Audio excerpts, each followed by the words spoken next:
I'm Dr. George C. Fraser.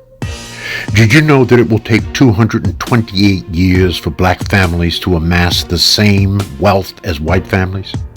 This striking reality is a fundamental truth we must address, regardless of who the president is.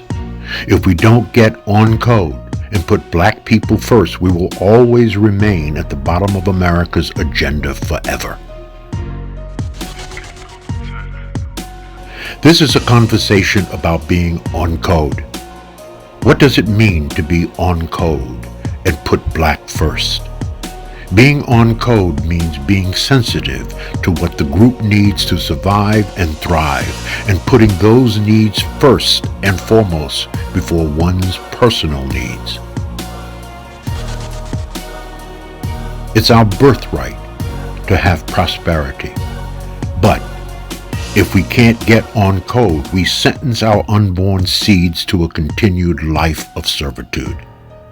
It's time we vote with our dollars and buy the candidate that supports a black agenda, and we must hold their feet to the fire. This podcast is a rally cry for our community to prioritize our people, our progress, and our prosperity. We're all we got, but we're all we need. For years, despite our sacrifices and contributions to build America, we remain at the bottom of most economic categories. This isn't about race. It's about righting a wrong that we've endured over 400 years. This 6-part series will explore powerful stories, actionable strategies, and inspiring movements designed to uplift and empower our community. It's more than just a podcast. It's a movement inspired by B1, the movie, which features a custom curriculum that you can share with your family and friends. Together, we can redefine our future and ensure that we remain at the top of our agenda. Join us on this journey to transform black empowerment from a dream into a reality. Let's get on code and put black first, now and forever. It's time to be one. You must become the president of your own household. I'm Dr. George C. Fraser.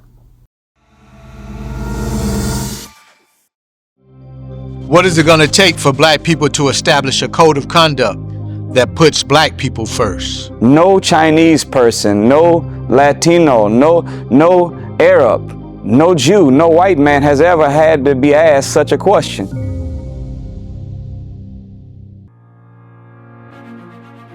The first thing that we have to have is a code, and that code has to be a patronymic code because we are black.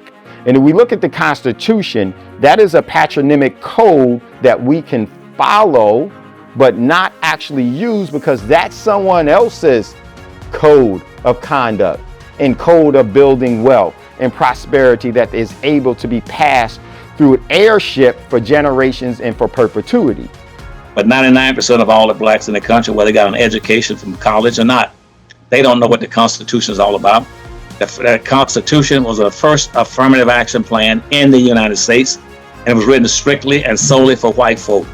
That's why in the Constitution, 1 up to 12 is for white people.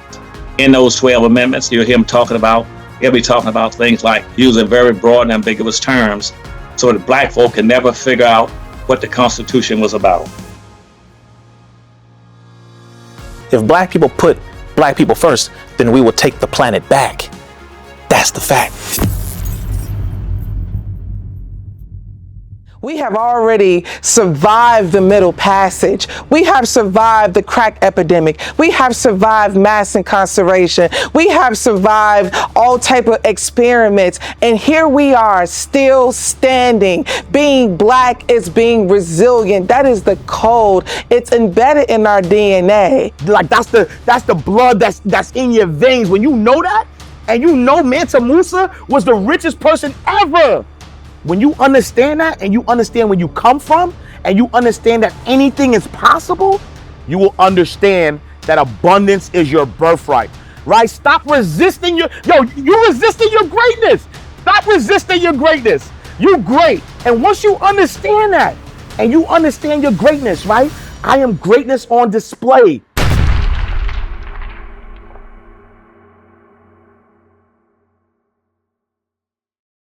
We are, in some ways, slumbering giants that are waking up to ourselves, waking up to our greatness, waking up to our power, waking up to what we are here to do.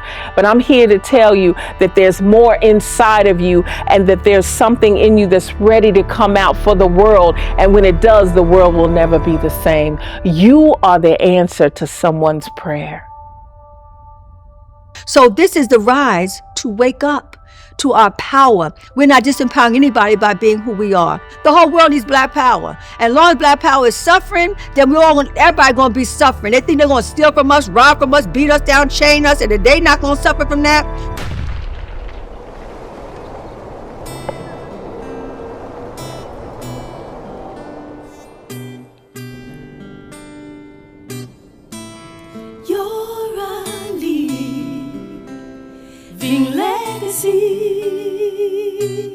You got to push forward for the sake of the ancestors who did it for you, and they couldn't even see what the future could possibly be. What you got to remember is that when your mother and father gave birth to you, they gave birth to themselves.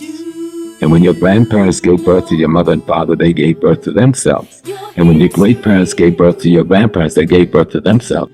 In order to be born, you needed 2 parents, 4 grandparents, 8 great-grandparents, 16 second great-grandparents, 32 third great-grandparents.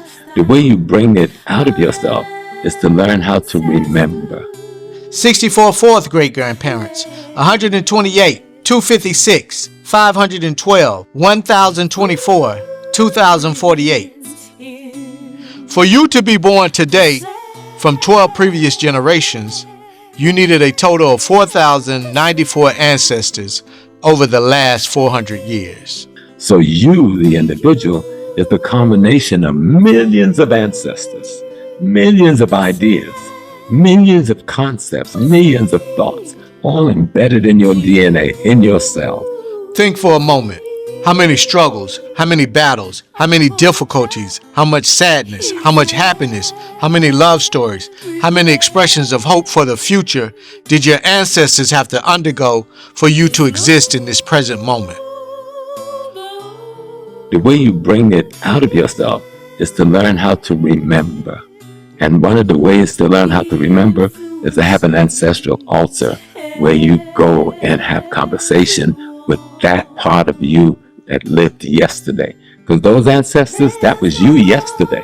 Your children, that is you tomorrow. This film is dedicated to our ancestors, and a special dedication to my mom, Miss Gwendolyn Lewis, who made a transition during the production of this film.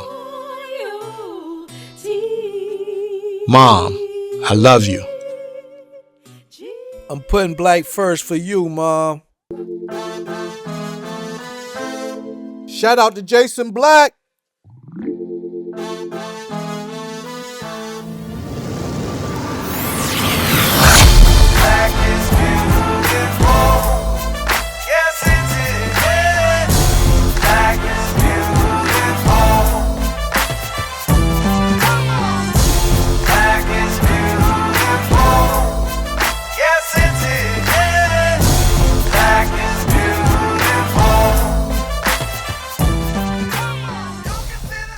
A couple here that met on their way down to speed dating last year.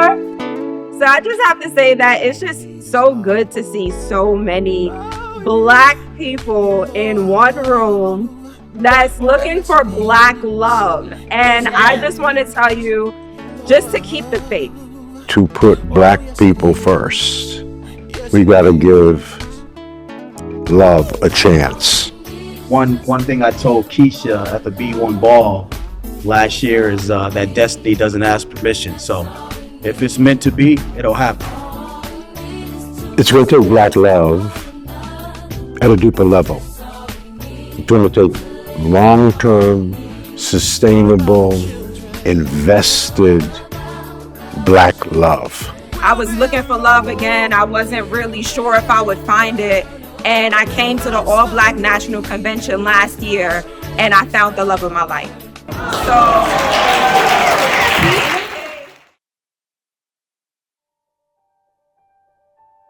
Someone asked me about it 6 months ago, Dr. Fraser, what has happened to Black people? I said, I want to say the next thing and still be loved, everybody. But I'll keep it simple. We changed when our music changed.